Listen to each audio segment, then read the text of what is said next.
안녕하십니까. 제6회 서울대학교 경영대학 학회제에 참여하게 된 생사부학회장 김보라고 합니다.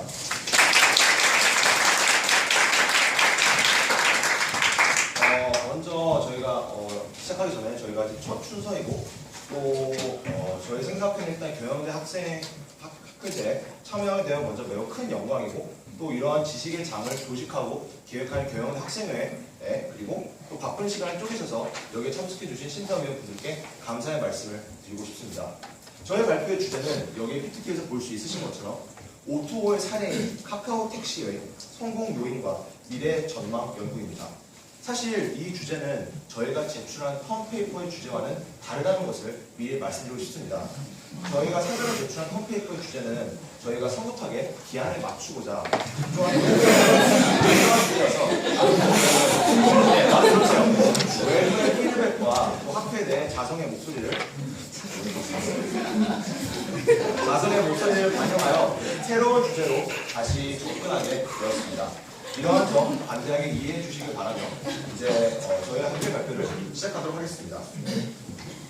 저희 발표의 목차입니다. 먼저 학회를 소개한 후 잘못 누르나?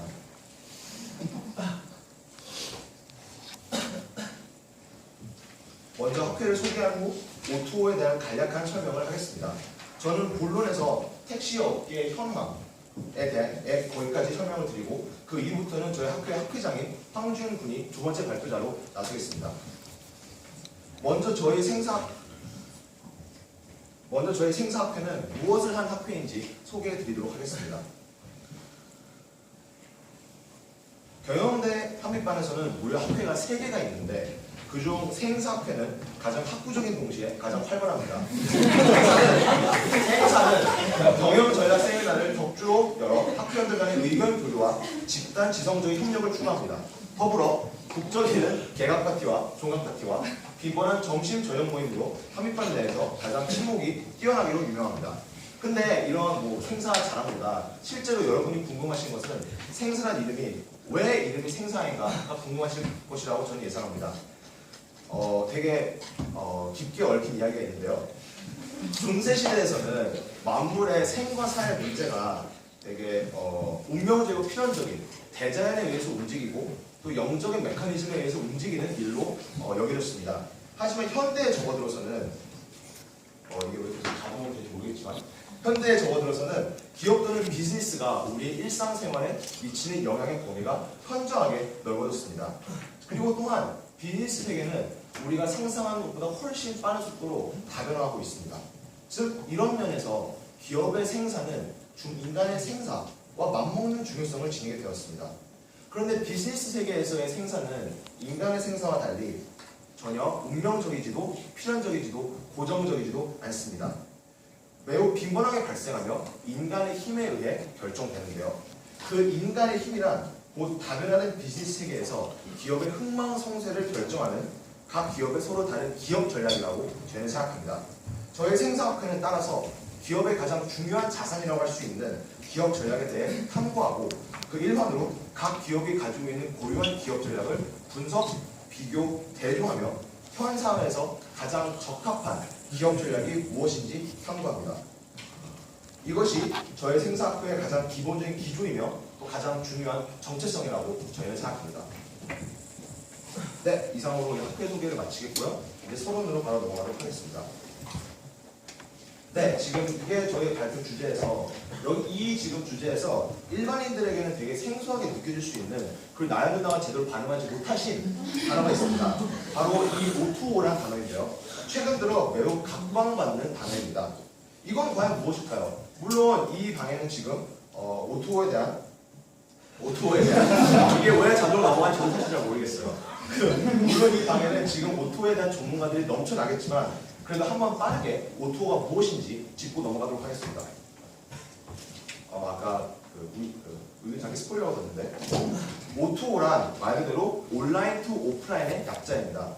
온라인으로 고객들을 끌어모은 후에 그분들을 오프라인에서 그들이 실제로 구매를 하도록 유도하는 기업 전략입니다. 여러 예시가 있습니다. 예를 들어 여러분이 밤에 치킨 생활할 때 이용하시는 배달의 민족, 요기요, 아니면 서울대 입구역에 사신다면 샤달, 이런 배달앱들도 모두 오토의 예시이고요. 아니면 뭐 여러분들이 용돈을 버실 때 과외를 알아보기 위해서 오르비 과외시장에 자기 프로필을 올린다든가 그런 오르비 과외시장도 과외 선생님들과 여기서 넘어가죠. 과외 선생님들과 과외 학생들을 이렇게 매칭, 온라인에서 매칭시켜주고 오프라인에서 그들이 실제로 만남을 주선하는 사이트이기 때문에 그런 것들도 모두 온라인 또 오프라인, 오토의 한 예시라고 볼 수 있습니다. 좀 더 복잡한 예시를 들자면 여기 PPT에 나와 있는 것처럼 소비자들의 그 위치 정보를 알아내서 이 사람이 내 가게 옆을 가까이 지나가고 있다. 그럼 그 사람에게 온라인으로 할인 쿠폰이라든가 혜택 등을 주어서 그 사람이 이렇게 내 가게와 가까이 있을 때 이렇게 들러서 오프라인으로 구매를 할 수 있도록 유도하는 이런 식의 좀 복잡한 응용도 가능할 것이라고 생각합니다. 그렇다면 왜 이렇게 그 오토가 되게 각광받고 또 요즘 이슈일까요? 여기 보시는 통계처럼 지금 2013년, 2년 전 세계 스마트폰 가입자 수는 19억 명이라고 하고 19년에는 즉 지금으로부터 4년 후에는 56억 명으로 증가할 것이라고 합니다. 그리고 작년 1분기에서는 전체 이동전화 판매량 중에 65%가 스마트폰이라고 합니다. 즉 이제는 우리나라뿐만 아니라 전 세계적으로 스마트폰의 대중화가 잘 일어나고 있다고 말할 수 있는데요. 오토가 그렇게 각광받는 이유는 바로 이 스마트폰 때문입니다. 여러분이 2005년에 온라인 쇼핑을 하거나 인터넷 검색을 하거나 싸이월드에 일촌을 냈을 때 그런 것들은 핸드폰으로 가능하지 않았습니다. 그런 것들은 집에서 PC로 하셨어야 되는데 지금은 스마트폰, 여러분이 핸드폰으로 이동 중에 이런 것들을 할 수 있습니다. 이동 중에 쿠팡에서 뭐 옷을 새로 살 수 있고 네이버에 간단하게 인터넷 검색을 할 수 있으며 또 페이스북에 가다가 사진 찍어서 바로 올릴 수 있습니다. 이런 일들을 저희가 모바일로 할 수 있기 때문에 이것이 오토 각광받는다고 생각하는데요. 소비자들이 점차 온라인과 오프라인의 구분을 짓지 않고 있기 때문에 저희는 오토가 각광받는다고 생각합니다. 소비자들이 이렇게 온라인과 오프라인을 구분하지 않기 때문에 사업자, 그 공급자 입장에서는 되게 혁신적인 사업 모델을 추구할 수 있다고 생각하는데요. 그것의 바로 대표적인 예시가 온라인 투 오프라인입니다. 온라인 투 오프라인은 앞서 말씀드린 예시에서처럼 되게 정교하게 고객 관리를 하고 또 온라인으로 그 고객들을 관리할 수 있기 때문에 많은 오프라인 매장의 수익 증대에 있어서 많은 효과를 낼 수 있다고 생각이 듭니다. 그렇기 때문에 현재 기존의 전자상거래 업체, 뭐 미국의 아마존이라든가 요즘 중국의 알리바바 등이 뜨고 있죠. 중국의 알리바바 등이 참여한 것은 물론 되게 그 오프라인과 전혀 상관이 없었다고 생각되던 기업들, 예를 들어서 뭐 애플, 구글, SK 플래닛, 그리고 다음 카카오, 지금은 카카오로 불리는 그 기업들 모두 온라인 또 오프라인이라는 이런 새로운 트렌드에 참여하게 되었다고 생각합니다. 즉, 오토의 그 온라인 또 오프라인이라는 이름처럼 온라인과 오프라인의 쇼핑의 융합을 시도했다고 할 수 있습니다.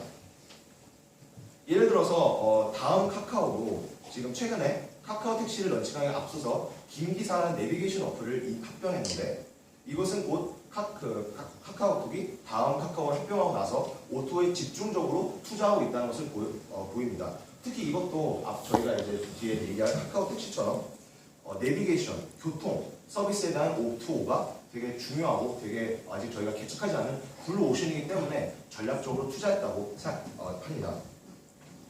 즉 온라인과 여기 되게 사실 되게 이걸 요약했어야 되는데 너무나도 중요한 말을 제가 그대로 빗겨보면 온라인과 오프라인을 연계하는 오토 비즈니스 확장에 나감에 있어서 내비게이션 등 교통 관련 서비스가 매우 중요한 요소 중 하나라고 다음 카카오에서 기자회견에서 이렇게 말을 했습니다.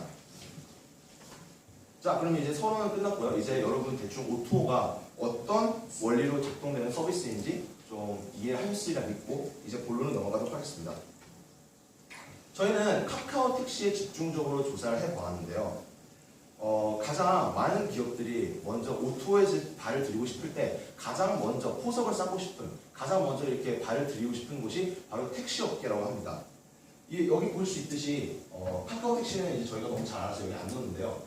티맵 택시, SK 플랜에서 하는 백기사, 리모 택시 이렇게 여러 기업들이 다양한 특징, 다양한 규모를 지닌 콜택시 오토 서비스를 시행하고 있습니다. 그러면 도대체 왜 이렇게 사람들이 택시에 열광하는 것일까요? 왜 택시일까요? 왜냐하면 택시만큼 기업 입장에서 온라인에서 오프라인으로 이렇게 넘어가는데 상대적으로 진입장벽이 낮은 것도 없다고 생각하기 때문입니다. 예를 들어서 제가 모바일 택시, 콜택시 오토 어플리케이션을 시행하고 싶다고 칩시다. 그러면 저는 일단 세 가지 컴포넌트가 필요할 것입니다. 첫 번째는 그 소비자가 저에게 연락을 걸었을 때 그 사람이 어디 있는지 제가 알아야겠죠. 그래서 위치 확인. 그 다음에 그분의 목적지를 제가 알아야겠죠. 그래서 지도. 그 다음에 그분이 그 기사님과 이렇게 소통할 수 있도록 제가 보장을 해야겠죠. 그래서 메신저가 필요합니다. 그런데 사실 여러분의 지금 스마트폰에 볼 수 있듯이 GPS가 없는 스마트폰이 없습니다. 지도 앱이 없는 스마트폰이 없습니다. 또 카카오톡, 문자 이게 안 되는 스마트폰이 없습니다. 그렇기 때문에 볼 수 있듯이 이 세 서비스는 되게 많이 보편화되어 있고 또 전혀 접근하기 어려운 한 기업이 이걸 설립하기 힘든 그런 서비스들이 아닙니다. 즉 이런 서비스를 보편화되어 있기 때문에 이 온라인 서비스들을 오프라인으로 이렇게 연결을 시켜주는 것이 매우 효율적이고 또 전혀 다른 이제 진입장이 높은 산업들에 비하여 어렵지 않다고 저희는 판단했습니다. 그런데 이제 저희가 또 조사를 해본 바에 의하면 택시 업계가 이런 오토가 아직 시작되기 전에 되게 엄청난 고통에 시달리고 있다고 합니다. 그 고통을 세 가지로 나눌 수 있는데요. 첫 번째는 공급 과잉, 두 번째는 지자체의 보조금 지급 금지, 세 번째는 낮은 급여입니다.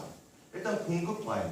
현재 2015년 우리나라에 있는 모든 택시기사님들이 30만 명 계신다고 합니다. 이 숫자는 2005년에 비해서 30%가량 증가한 것이라고 하는데요. 정작 그 10년의 그 기간에 콜택시의 수요는 그렇게 그다지 증가하지도 않고 오히려 이렇게 하강 곡선을 그리고 있다는 증거가 매우 농후합니다. 그리고 두 번째로 지자체 보조금 지급 금지. 여러분이 한 5년 전만 해도 콜택시를 부를 때 콜택시는 1,000원에서 1,500원, 2,000원 정도 수수료를 부과하지 않았습니까? 그때만 해도 지자체에서 법이 있어서 그런 호출 설비를 지니고 있는 택시에게 호출 수수료와 카드 결제 수수료 등을 지급해 줬습니다. 그걸 법으로 지원해 주었는데 최근 들어 지자체 법이 개정되면서 그러한 지원을 끊게 되었습니다. 즉 콜택시 입장에서는 그런 추가적인 수수료와 비용을 자기가 물거나 아니면 소비자에게 이렇게 얹어야 되는데 그러면 지금 소비자에게 얹으면 더더욱더 그 택시에 대한 수요가 줄고 더더욱더 적신호입니다. 뿐만 아니라 세 번째 낮은 급여인데요. 혹시 그 택시 기사님의 이제 우리나라 평균 임금이 얼마인지 맞춰보고 싶나요? 평균 임금, 평균 연봉 1년 아무 없으신가요? 네. 1,148만 원이라고 합니다. 한 달에 100만 원도 안 되는 꼴인데요. 이제 이것을 미국과 비교를 해보면 물론 미국과 이제 소득주이 많이 다르기 때문에 이렇게 바로 단순히 비교는 안 되겠지만 미국의 경우 1년 연봉이 2,400만 원이 된다고 합니다. 즉 저희는 미국의 절반도 안 된다고 해요. 즉 우리나라 택시 기사님들은 되게 힘들게 일하시면서 많은 연봉을 받지 못하신다는 것을 알 수 있습니다. 그런데 또 여기서 되게 흥미로운 사실이 우리나라에서는 택시 문화가 아주 잘 발달되어 있습니다. 그 어떤 대중교통이 어떤 사회에서 얼마나 큰 영향을 지니고 있는가를 측정하는 지표로서 대중교통 분담률이라는 지표가 있습니다. 즉 사람들이 이동시킬 때 이 대중교통 수단이 얼마나 많은 사람들이 이동시켰느냐를 측정하는 지표인데요. 파리나 미국은 1%, 미국은 3%라고 합니다. 근데 우리나라의 택시의 대중교통 분담률은 6.7%나 됩니다. 즉 우리나라 대중교통이 이렇게 서비스하고 있지 못하는 틈새 시장을 택시가 잘 서비스하고 있다는 것인데요. 즉 우리나라에서 택시에 대한 수요는 절대로 다른 나라에 비해서 낮은 편이 아닙니다. 높아요. 그럼에도 불구하고 우리나라는 공급 과잉이 이루어져 있고 또 수요가 높습니다. 즉 저희는 여기서 어떤 생각을 하게 되었냐면 그 택시 업계의 그 높은 공급과 높은 수요가 제대로 매칭이 안 되고 있다고 생각하게 되었고 따라서 이걸 제대로 매칭시켜줄 효율적인 이것을 개편할 그런 시스템이 필요하게 되었다고 생각합니다. 네, 이제 여기까지 저희가 카카오 택시의 현황에 대해서 택시 업계 현황에 대해서 제가 말씀을 드렸고요. 이제는 저희 학회장인 황희준 군께서 카카오 택시 구조부터 말씀을 드리겠습니다.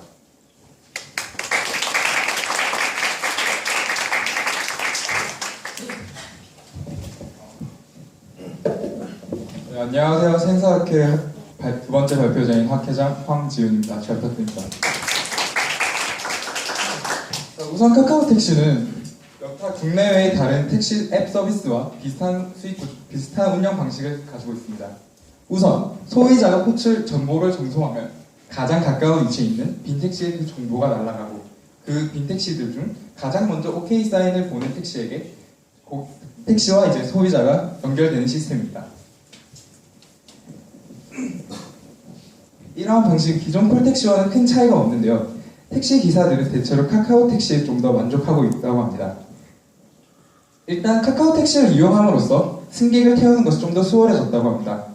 그리고 택시 앱을 통해 새로운 승객들이 유입되고 있다는 분석이 나왔습니다.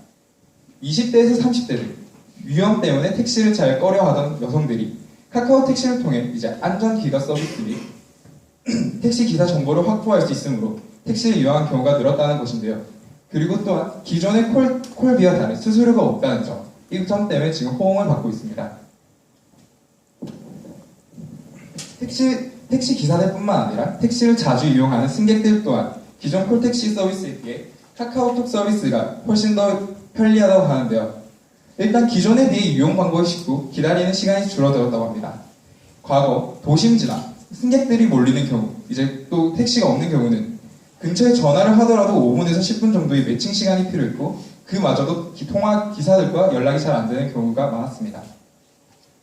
그리고 카카오 택시는 지도 앱을 바탕으로 택시를 기다리는 동안 이제 택시 기사가 지금 어느 정도 왔는지 대략적인 위치와 걸리는 시간들을 표현해 줍니다. 이러한 점을 통해서 지금 이제 콜 택시를 자주 이용하는 한 승객은 모바일 앱이 지금 차후 콜비를 부과하더라도 기존 콜 택시가 부과하는 콜비 1,000원을 넘지 않는 한 자신은 계속 카카오 택시를 이용할 의사가 있다고 표명하였습니다. 자, 그 다음은 이제 카카오 택시 앱의 전망에 대해 말씀드릴 건데요. 일단 단기적인 관점에서 택시 시장은 향후 일정 수준까지 꾸준히 지속할 가능성이 높다고 생각합니다. 무엇보다 지금 소비자들이 택시에 대한 만족도가 높다는 점 때문인데요. 현재 택시 시장에 뛰어든 기업들은 또한 수익을 내려고 노력하기보다 서비스 정착에 주력하고 있는 상황입니다. 애초에 주요 온라인 기업들이 택시 앱 서비스에 관심을 갖는 것은 기존에 가지고 있는 방대한 사용자층을 통해 사업성이 뛰어나다는 점, 또한 택시 앱 서비스를 통해서 추가적인 사용자 기반을 확보할 수 있다는 점인데요. 그리고 택시 앱을 통해 결제 정보나 위치 정보 등 빅데이터를 창출하여 또 다른 수익 기반을 만들 수 있기 때문입니다. 이러한 비즈니스 모델을 제대로 구축한다면 수수료 없이도 이런 택시 앱 서비스는 지속 가능성을 확보할 수 있습니다. 하지만 택시 앱 장기적 전망에서는 조금 엇갈리는 전망이 있는데요. 이는 대기업을 중심으로 빠른 시간 안에 독과점을 형성하여 택시 기사들이 수익 구조를 해칠 것이라는 전망입니다. 이러한 것은 일본의 라인 택시를 통해 그 사례를 알 수 있습니다. 그리고 국내 택시 업체들은 우버처럼 온라인 투 오프라인 사업을 펼칠 것으로 예상됩니다.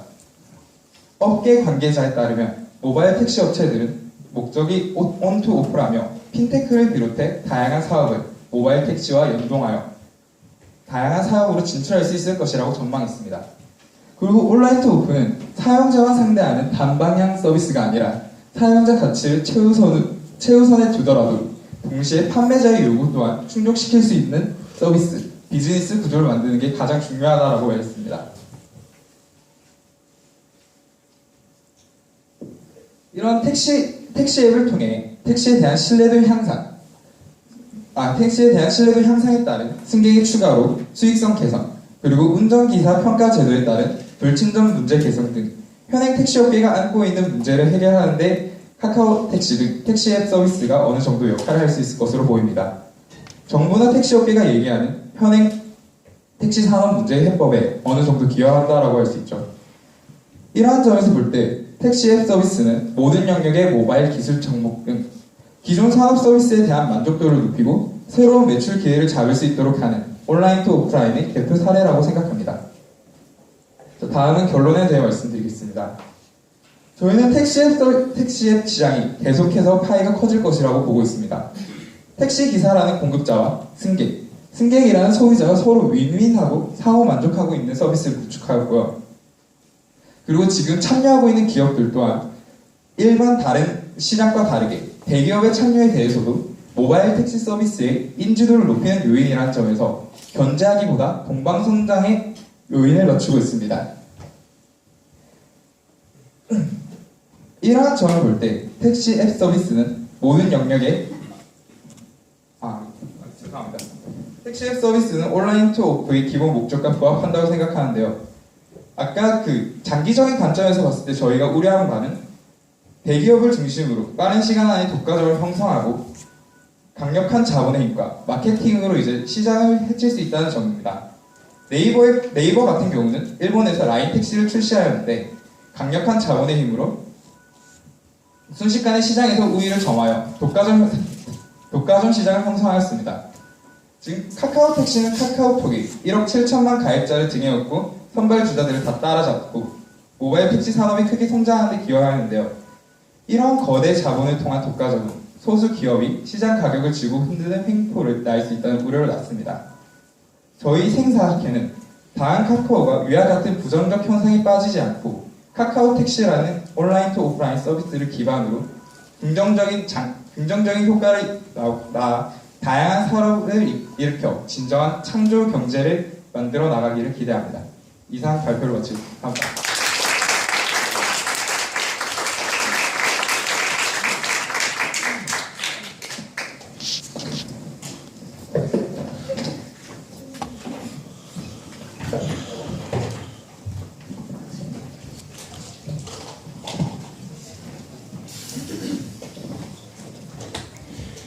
네, 발표 잘 들으셨죠? 무토 죄송합니다. 먼저는 심사위원분들께서 질의응답 있으시면 지금 해주시면 감사하겠습니다. 혹시 있을까요? 네, 그러면 같이 하면 될 것 같은데 혹시 청중분께서 여쭤보고 싶으신 거 있으신 분 계신가요?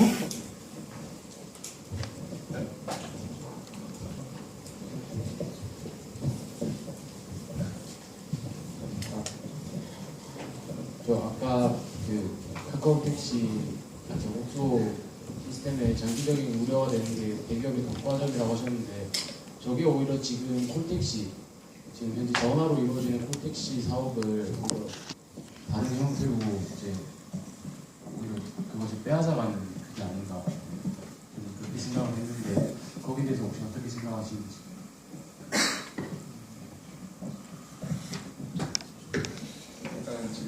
지금 카카오 택시라는 택시의 대기업의 자본을 통해서 기존 콜택시 사업을 시장을 침범한 게 아니냐라는 말씀이시죠?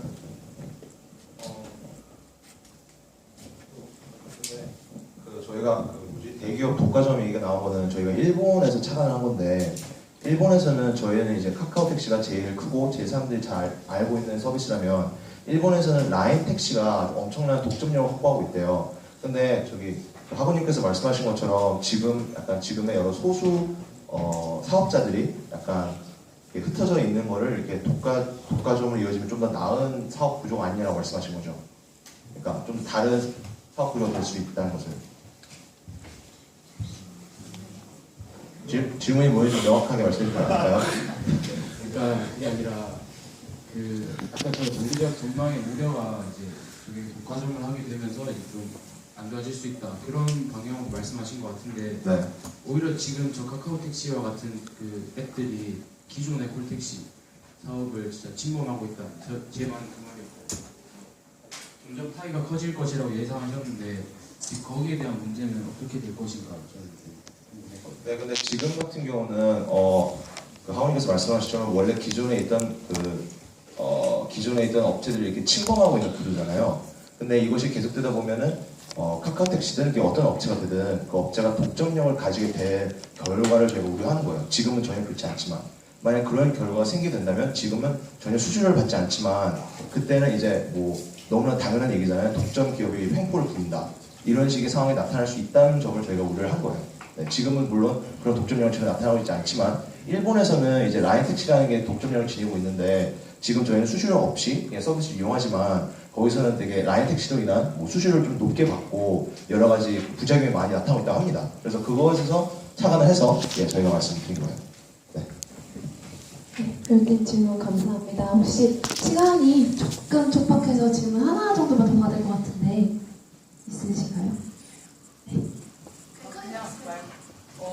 혹시 제가 놓친 건 아닌가 좀 걱정돼서 질문을 좀 나서긴 했는데 그 카카오 택시가 택시 회사들하고 제휴를 맺는 과정이 어떻게 되고 그 선발하는 과정이 어떻게 되는지가 좀 궁금해서요. 그 부분은 저희가 깊게 조사는 안 했는데 이제 저희가 알고 있는 바에 의하면 그 자원 신청을 받는다고 해요. 그 기사님들한테.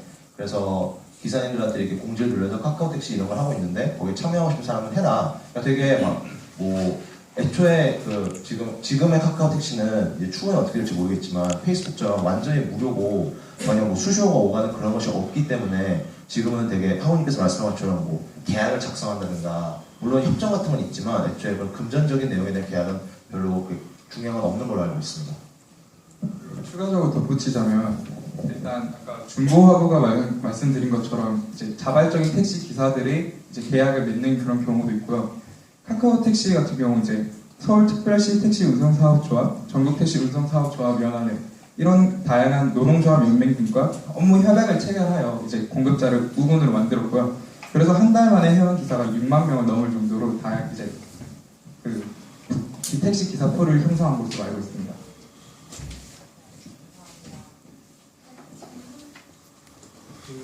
저는 들으면서 약간 개인적으로 결론 부분이 전달이 잘 안 됐거든요. 그래서 한 번 더 요약을 해서 결론 부분 지금 말씀하시고자 하는 그 의지를 한 번 더 얘기해 주실 수 있나요?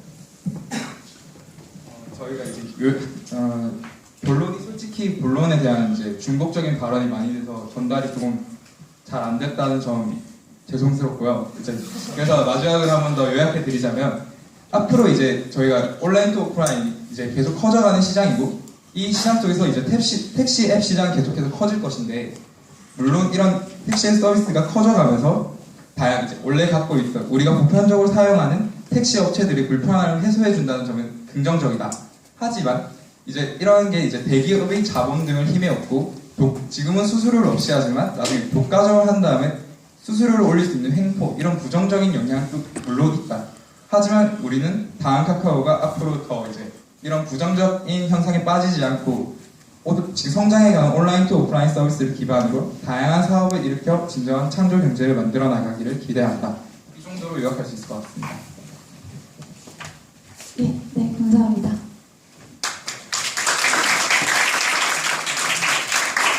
네, 심사위원분들께서 한 줄 평 이런 거 아주 간단